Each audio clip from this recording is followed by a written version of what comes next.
Hi guys, welcome to Arun teach Kannada YouTube channel. So ಇವತ್ತಿನ ವಿಡಿಯೋದಲ್ಲಿ third year BA ಸಮಾಜಶಾಸ್ತ್ರ ಅದರ text book 5 ಬಗ್ಗೆ ಇವತ್ತಿನ ವಿಡಿಯೋದಲ್ಲಿ ತಿಳಿಸ್ಕೊಡ್ತಾ ಇದ್ದೀನಿ. ಸೊ ಇಂಪಾರ್ಟೆಂಟ್ ಲೆಸನ್ಸ್ ಯಾವುದು, ಯಾವ ಒಂದು ಲೆಸನ್ಸಿಂದ ಜಾಸ್ತಿ ಕ್ವಶನ್ ಕೇಳ್ತಾರೆ ಅನ್ನೋದನ್ನ ಈ ವಿಡಿಯೋದಲ್ಲಿ ತಿಳಿಸ್ಕೊಡ್ತೀನಿ. ಸೊ ಕೊನೆವರೆಗೂ ಏನು ಮಾಡಿದ್ರೆ ಸ್ಕಿಪ್ ಮಾಡ್ತೀನಿ ನೋಡಿ ಅಂತ ಹೇಳ್ತಾ ಸಲ್ಲಿಸ್ತೈತಲ್ಲ ವಿಡಿಯೋ. ಸೊ ಇಲ್ಲಿ ನೋಡ್ಬೋದು, ಈ ಒಂದು ಟೆಕ್ಸ್ಟ್ ಬುಕ್ 5 ಏನಿದೆ ಇದು ಸಾಮಾಜಿಕ ಚಿಂತನೆ ಆಚಾರ್ಯರ ಬಗ್ಗೆ ಇರುತ್ತೆ.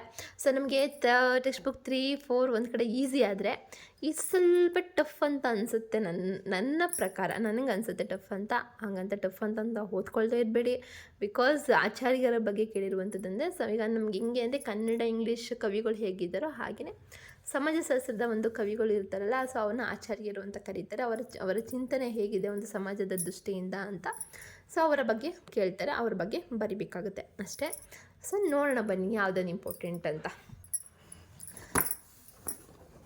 ಸೊ ಇಲ್ಲಿ ನೋಡ್ಬೋದು, ಬ್ಲಾಕ್ 1ನಲ್ಲಿ ಸಾಮಾಜಿಕ ಚಿಂತನೆಯಿಂದಂತೂ ರಿಪೀಟೆಡಾಗಿ ಕ್ವಶನ್ ಕೇಳಿರುವಂಥದ್ದು. ಹಾಗೆಯೇ ಆ ಒಂದು ಲೆಸನ್ಸಿಂದ ಅಂತೂ ನೀವೇ ನೋಡ್ಬೋದು ಎಷ್ಟುವರೆ 5, 10, 15 ಈ 3 ಸೇರಿಸಿ ಇಷ್ಟು ಕ್ವಶನ್ಸ್ನ ರಿಪೀಟೆಡಾಗೂ ಕೇಳಿದ್ದಾರೆ. ಹಾಗೆಯೇ ಆ ಒಂದು ಲೆಸನ್ಸಿಂದ ಜಾಸ್ತಿ ಕ್ವಶನ್ನ ಕೇಳಿರುವಂಥದ್ದು. ನೆಕ್ಸ್ಟು ಘಟಕ 2 ಕೂಡ ತುಂಬ ಇಂಪಾರ್ಟೆಂಟ್. ಹಾಗೆಯೇ ನೋಡಿ, ಇದರಲ್ಲಿ ಒಂದು ಸಲಿನೂ ಕೇಳಿಲ್ಲ, ಬಟ್ ಲಾಸ್ಟ್ ಇಯರ್ 2020ನಲ್ಲಿ ಜಾನ್ ಸೈಕಲ್ವರೆಗೆ ಕೇಳಿರುವಂಥದ್ದು ಇದು. ಜುಲೈ ಸೈಕಲಲ್ಲಿ ಕೇಳುವಂಥ 2025 ಅವರಿಗೆ ಜುಲೈ ಸೈಕಲಲ್ಲಿ ಕೇಳಿರುವಂಥದ್ದು ಇದೊಂದು. ಬಟ್ ಕೇಳೇ ಇಲ್ಲ, ಬಟ್ ಸ್ಟಿಲ್ ಇವರೊಬ್ಬರ ಬಗ್ಗೆ ಕೇಳಿದ್ದಾರೆ ನೋಡಿ. ಹಂಗೆ ಏನೂ ಮಾಡೋಕ್ಕಾಗಲ್ಲ. ಸಮ್ಟೈಮ್ಸ್ ನಾವು ಏನು ಎಕ್ಸ್ಪೆಕ್ಟ್ ಮಾಡಿರಲ್ಲ ಇವ್ರು ಕೇಳ್ತಾರೋ ಕೇಳಲ್ಲ ಅಂತ, ಬಟ್ ಆದರೂ ಕೇಳಿರ್ತಾರೆ. ಸೊ ಅದಕ್ಕೇ ಓದ್ಕೊಂಡಿರಬೇಕು ಅನ್ನೋದು. So block 1 important, block 2 important, ಹಾಗೆಯೇ ಬ್ಲಾಕ್ 4 ಕೂಡ ಘಟಕ 3 ಲೆಸನ್ 4 ಕೂಡ ಇಂಪಾರ್ಟೆಂಟ್. ಘಟಕ 1, ಘಟಕ 2 ಹಾಗೆ ಘಟಕ 4 ಕೂಡ ತುಂಬ ಇಂಪಾರ್ಟೆಂಟ್ ಲೆಸನ್ ಬ್ಲಾಕ್ 1ನಿಂದ. ನಂತರ 5 ಮತ್ತು 6 ಮತ್ತು 3ಯಿಂದ ಒಂದೊಂದು ಕ್ವಶನ್ ಕೇಳಿರುವಂಥದ್ದು ಅಷ್ಟೇ. ಸೊ ಅದ್ರ ಕಡೆ ಏನು ಫೋಕಸ್ ಮಾಡೋಕ್ಕೆ ಹೋಗಬೇಡಿ, ಅದು ನಿಮಗೆ ಬಿಟ್ಟಿದ್ದು. ನಾನು ಫೋಕಸ್ ಮಾಡಲೇಬೇಡಿ ಅಂತ ಹೇಳೋಕ್ಕಾಗಲ್ಲ. ಯಾಕಂದರೆ ಕೆಲವ್ರು ಓದೋರು ಇರ್ತೀರ, ಓದಿ ಆಯಿತು, ಬೇಡ ಅಂತ ಹೇಳಲ್ಲ. ಯಾಕಂದರೆ ನಾನೇನು ಹೇಳ್ತಿರೋದಂದರೆ ತುಂಬ ರಿಪೀಟೆಡಾಗಿ ಹಾಗೆ ತುಂಬ ಜಾಸ್ತಿ ಆ ಒಂದು ಲೆಸನ್ನಿಂದ ಕ್ವಶನ್ ಕೇಳಿದರೆ ಆ ಲೆಸನ್ ನಿಮಗೆ ತಿಳಿಸ್ಕೊಡ್ತಿದ್ದೀನಿ. ಯಾಕಂದರೆ ನಾನು 4 ಕ್ವಶನ್ ಪೇಪರ್ನ ಸ್ಟಡಿ ಮಾಡಿ ಎಲ್ಲ ಒಂದು ಕಡೆ ಬರೆದು 5, 10, 15 ಮಾರ್ಕ್ಸ್ಗಳೆಲ್ಲ ಒಂದು ಕಡೆ ಬರೆದು ಯಾವ ಒಂದು ಲೆಸನ್ಸಿಂದ ಜಾಸ್ತಿ ಕ್ವಶನ್ ಕೇಳಿದರೆ ಆ ಒಂದು ಬೇಸ್ ಮೇಲೆ ನಾನು ಈ ಥರ ಒಂದು ಪ್ಯಾಟರ್ನ್ ರೆಡಿ ಮಾಡಿರುವಂಥದ್ದು, ಯಾವುದಾದ್ರು ಇಂಪಾರ್ಟೆಂಟ್ ಅಂತ. ಸೊ ಇದು ನನಗೆ ಎಕ್ಸಾಮ್ಗೆ ಓದ್ಕೊಳ್ಳೋಕೆ ತುಂಬ ಹೆಲ್ಪ್ಫುಲ್ ಆಗುತ್ತೆ. ಹಾಗೆ ನಿಮಗೂ ಆಗಲಿ ಅನ್ನೋ ಒಂದು ಉದ್ದೇಶದಿಂದ ಈ ಒಂದು ವಿಡಿಯೋ ಹಾಗೆ ನಿಮಗಾಗಿ ಅಂತ ಹೇಳ್ತಾ. ಸೊ ನೋಡ್ಬೋದು 3, 5, 6 ಮಾತ್ರ ಒಂದು ಸರಿ ಕೇಳಿರುವಂಥದ್ದು. ಬಟ್ 1, 2 ಹಾಗೆ 4 ಏನಿದೆ ರಿಪೀಟೆಡಾಗಿ ಕೇಳಿದ್ದಾರೆ. ಹಾಗೆಯೇ ಆ ಒಂದು ಲೆಸನ್ಸ್ಗಳಿಂದ ಕ್ವಶನ್ ಬಂದಿದೆ. ನೆಕ್ಸ್ಟು ಬ್ಲಾಕ್ 2ನಲ್ಲಿ ನೋಡೋದಾದರೆ ಘಟಕ 7 ಇಂಪಾರ್ಟೆಂಟ್, ಹಾಗೆ ಘಟಕ 10, ಘಟಕ 11, ಘಟಕ 12 ತುಂಬ ಇಂಪಾರ್ಟೆಂಟ್. ಓಕೆನಾ? ಸೊ ಘಟಕ 8ರಲ್ಲಿ ನೀವು ಆಫ್ ಹೌಸರ್ ಅವ್ರ ಬಗ್ಗೆ ಓದ್ಕೊಬೋದು, ಅಥವಾ ನಿಕಾಲೋ ಮೈಕೋಯ್ ವಾಲಿ ಇವ್ರ ಬಗ್ಗೆನೂ ಕೂಡ ಓದ್ಕೊಬೋದು. ಬಟ್ ಬ್ಲಾಕ್ 2ಇಂದ 7, 10, 11, 12 ತುಂಬ ಇಂಪಾರ್ಟೆಂಟ್ ಆಯಿತಾ. ಸೊ ನೆಕ್ಸ್ಟ್ ನೋಡೋದಾದರೆ ಬ್ಲಾಕ್ 3ನಲ್ಲಿ 13ಇಂದ ತುಂಬ ರಿಪೀಟೆಡಾಗಿ ಕೇಳಿದ್ದಾರೆ. ಹಾಗೆ ತುಂಬ ಕ್ವಶನ್ಸ್ನ ಕೇಳಿರುವಂಥದ್ದು. ಹಾಗೆ ಘಟಕನೂ ಕೂಡ ರಿಪೀಟೆಡಾಗಿ ಕ್ವಶನ್ ಕೇಳಿದ್ದಾರೆ. ಅಂದರೆ ಕೇಳಿದ ಕ್ವಶನ್ನೇ ಕೇಳಿರುವಂಥದ್ದನ್ನ ರಿಪೀಟೆಡ್ ಅಂತ ಹಾಕಿರೋದು ನಾನು.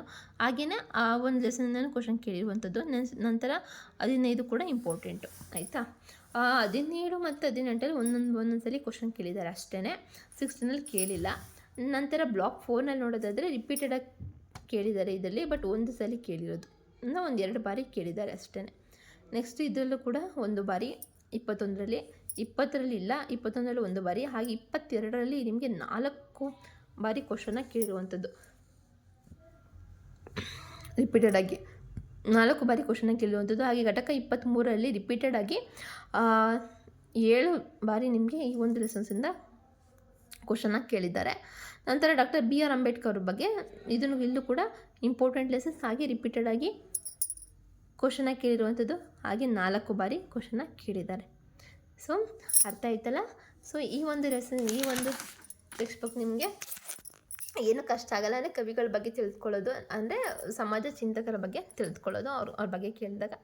ಸೊ ಬರೆಯೋದು ಏನು ಕಷ್ಟ ಆಗಲ್ಲ, ಬಟ್ ಚೆನ್ನಾಗಿ ಓದ್ಕೊಳ್ಳಿ. ಸೊ ನಾನು ನಿಮ್ಗೇನು ಸಜೆಷನ್ ಮಾಡಿದ್ದೀನಿ, ನೀವು ಇಷ್ಟನ್ನು ನೀವು ಈ ಒಂದು ಲೆಸನ್ಸಿಂದ ಫೋಕಸ್ ಮಾಡಿ ಚೆನ್ನಾಗಿ ಓದ್ಕೊಂಡ್ರೆ ಯು ಗೆಟ್ ಗುಡ್ ಮಾರ್ಕ್ಸ್ ಅಂತ ಹೇಳ್ತಾ, ನಾನು ಮುಂದಿನ ವೀಡಿಯೋದಲ್ಲಿ ನಿಮಗೆ ಸೋಷಿಯಾಲಜಿ 3, 4, 5 ಅದರ ಅಂದರೆ 4 ಇಯರ್ಸ್ ಕ್ವಶನ್ ಪೇಪರ್ನೆಲ್ಲ ಒಂದು ಕಡೆ 10 ಮಾರ್ಕ್ಸ್ 5 ಮಾರ್ಕ್ಸ್ 10 ಮಾರ್ಕ್ಸ್ 15 ಮಾರ್ಕ್ಸ್ ಎಲ್ಲ ಒಂದೊಂದು ಕಡೆ ಏನು ಬರ್ದಿದ್ದೀನಿ ಅದನ್ನು ಕೂಡ ಮುಂದಿನ ದಿನ ಅಂದರೆ ದಿನಗಳಲ್ಲಿ ಆ ವಿಡಿಯೋಸ್ ಕೂಡ ಅಪ್ಲೋಡ್ ಮಾಡ್ತೀನಿ ನಿಮಗೆ. ಯಾಕಂದರೆ ಯಾವುದನ್ನು ರಿಪೀಟೆಡಾಗಿ ಕೇಳಿದರೆ ಅನ್ನೋ ಒಂದು ಐಡಿಯಾ ನಿಮಗೆ ಬರುತ್ತೆ ಅಲ್ಲ, ಸೊ ಅದಕ್ಕೇ ಅಂದರೆ ಕ್ವಶನ್ನ ಅದಕ್ಕೆ ನಿಮಗೂ ಇನ್ನೂ ಓದ್ಕೊಳ್ಳೋಕೆ ಸಹಾಯ ಆಗಲಿ ಅನ್ನೋ ಒಂದು ಉದ್ದೇಶದಿಂದ ಮುಂದಿನ ವೀಡಿಯೋದಲ್ಲಿ ಆ ಉಳಿಸ್ಕೊಂಡು ನಿಮಗೆ ಅಪ್ಲೋಡ್ ಮಾಡ್ತೀನಿ ಅಂತ ಹೇಳ್ತಾ, so see you the next video, bye, take care ಅಂತ ಹೇಳ್ತಾ, ಸೊ ಇಷ್ಟ ಆದಲ್ಲಿ ಲೈಕ್ ಮಾಡಿ, ಹಾಗೆ ನಿಮ್ಮ ಅನಿಸಿಕೆಗಳನ್ನ ಕಮೆಂಟ್ ಮೂಲಕ ತಿಳಿಸಿ, ಹಾಗೆ ನಿಮ್ಮ ಫ್ರೆಂಡ್ಸ್ಗಳಿಗೂ ಕೂಡ ಶೇರ್ ಮಾಡಿ, ಅವ್ರಿಗೂ ಕೂಡ ಯೂಸ್ಫುಲ್ ಆಗಲಿ. ಹಾಗೆ ಹೆಚ್ಚಿನ ವೀಡಿಯೋಸ್ಗಾಗಿ ಸಬ್ಸ್ಕ್ರೈಬ್ ಮಾಡಿ, ಹಾಗೆ ಪಕ್ಕದಲ್ಲಿರೋ ಬೆಲ್ಲೈಕನ್ನ ಕ್ಲಿಕ್ ಮಾಡಿ, ಆಲ್ ನೋಟಿಫಿಕೇಷನ್ ಮೇಲೆ ಕ್ಲಿಕ್ ಮಾಡಿ ಅಂತ ಹೇಳ್ತಾ, ಸೊ ಚೆನ್ನಾಗಿ ಓದ್ಕೊಳ್ಳಿ. 2026 ಜುಲೈ 2 ಏನು ಎಕ್ಸಾಮ್ ಹತ್ರ ಬಂತು, ಸೊ ಒಳ್ಳೆ ಅಂಕಗಳನ್ನ ಗಳಿಸಿ, ಹಾಗೆ ಚೆನ್ನಾಗಿ ಓದಿ ಅಂತ ಹೇಳ್ತಾ, so see you the next video, bye, take care.